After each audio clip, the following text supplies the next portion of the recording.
Hello, ladies and gentlemen. This is Eugene Richard of the House of Hidalgo. And if you're following what I've been doing in trying to have some open communication with my superintendent in my local county, you know that we've gone back and forth, back and forth, back and forth. And most recently, he's given me this application for public school exemption certificate, South Dakota Codified Law 13-27-3, and he's asked me to sign this after having noticed him that I'm not subject to statutory law. So it's become clear that he's needing something. He just doesn't know how to communicate with me, but he's needing something to facilitate this paperwork trail. Or at least that's what I'm trying to give him the benefit of the doubt, that he's needing some form of paperwork to file with the said entity, the state, because he is subject to the state statutes because he is, of course, a statutory officer of the state. So, in order for him to comply, he must need a document. So, I'm trying to make this the document. So, what I've done is I've created, again, using my coat of arms, Hidalgo coat of arms on either side, same heading, the Global Estate Trust, Divine Province, both my name and my wife's, to care of Dan Swartos, Superintendent of Schools, McCook School Board members, and assigns. I would like for all of them to be educated in this. This is, of course, my second notice to the superintendent. It starts with the very same paragraph.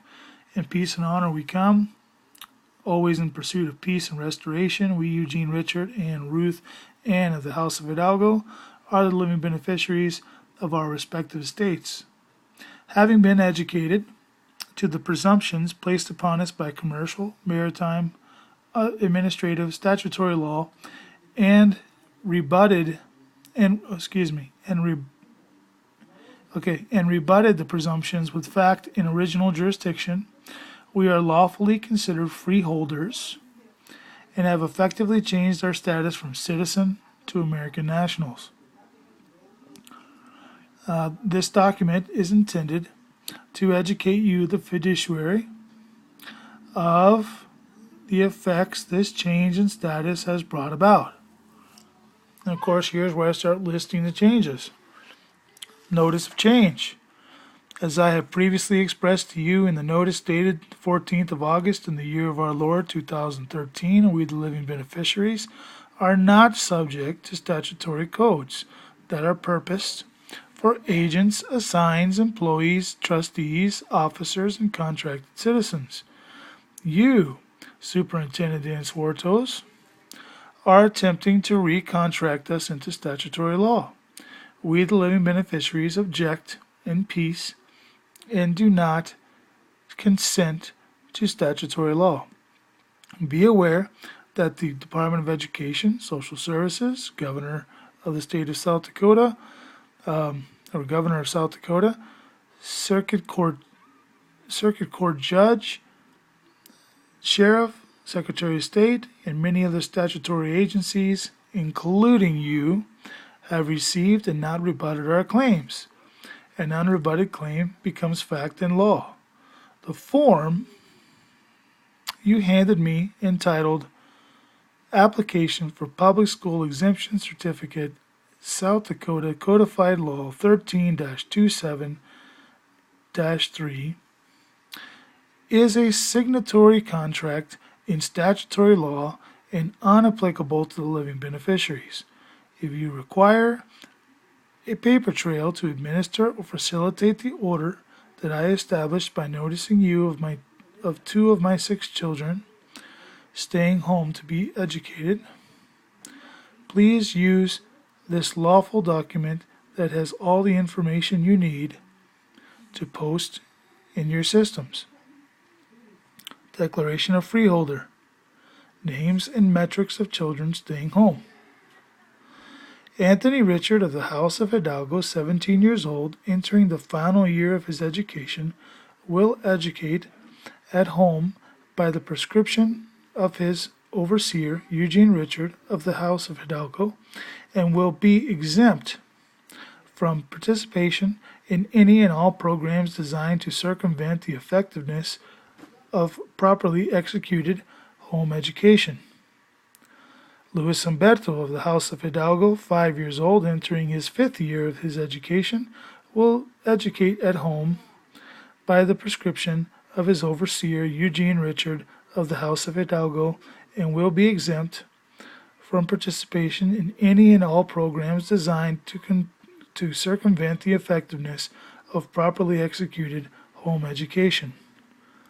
Final action. Be it known, this notice to Superintendent is to benefit all other living beneficiaries, awake or asleep. Also be it known that if fiduciary fails to cooperate with the declaration of the living beneficiary made in peace, the breach of trust will be documented and brought to the attention of the Secretary of State, who is mandated by de jure law to dissolve any and all corporations that harm the living beneficiaries. This is your second notice. In peace I rest this 14th day of August. Oh, I gotta change that. Gotta change the day. But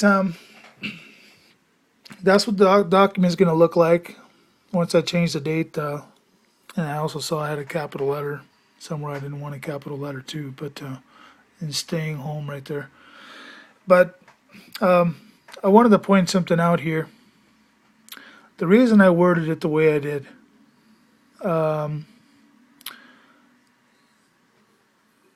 will be exempt from participation in any and all programs designed to circumvent the effectiveness of properly executed home education.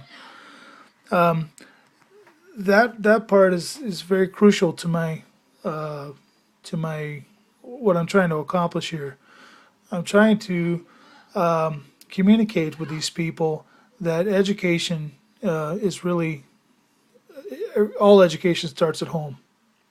I'm also trying to communicate to these people that they need to stay out of our business, and that the prescribed, what I'm prescribing my kids as far as education, may not line up with their statutory Common Core standards. Meaning, my kids may learn things that they're not supposed to learn till 3rd grade, 5th grade, and 1st grade, and vice versa. It might be the other way around too.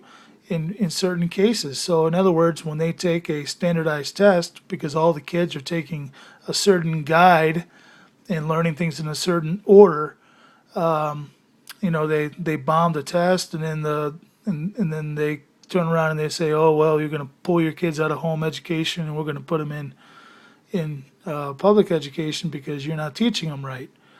Well, that's not up to them to tell me what order to teach things in. If I want to start with calculus and end up with elementary math, then I will do so. Okay, you can't tell me how to educate my children. The concept here is education is a precept upon a precept. Now, of course, I'm joking about starting with calculus, but you get my point. There is certain orders and certain styles of education that are out there that are very, very good, that would not qualify as a very good statutory education because they don't follow the Common Core standards. So that's why I want them out of my business. I don't want to participate in any of their bogus standardized testing. That's why I worded it the way that I did. And also notice that I said that my 5-year-old is in the 5th year of his education, because I believe that you're educated from the time that you come out of the womb. And also up here where I said that my son Anthony Richard of the House of Hidalgo, 17 years old, is entering his final year of education. This is a choice that he's made. Here in South Dakota, their codified law that they deem as God and worship says that You have to stay in school. You're compelled to stay in school until you're 18 years old. Well, so basically, what I'm saying is by by trying to compel a student to stay in school till he's 18 years old, you're kind of robbing them from creativity and being able to do other things and educate in other ways. So that's another reason why I want to make sure that that line is in there, because he is in the final year, even by their standards, he's in his final year, because by the end of the year, he will be 18 years old and be allowed to do, drop out, as they would call it. Okay, so I've got him on a different path. I've got him doing something else altogether that's going to take his education to another level. So that's the down of it here. Thanks for watching. You guys have a wonderful day. God bless, and see you next time.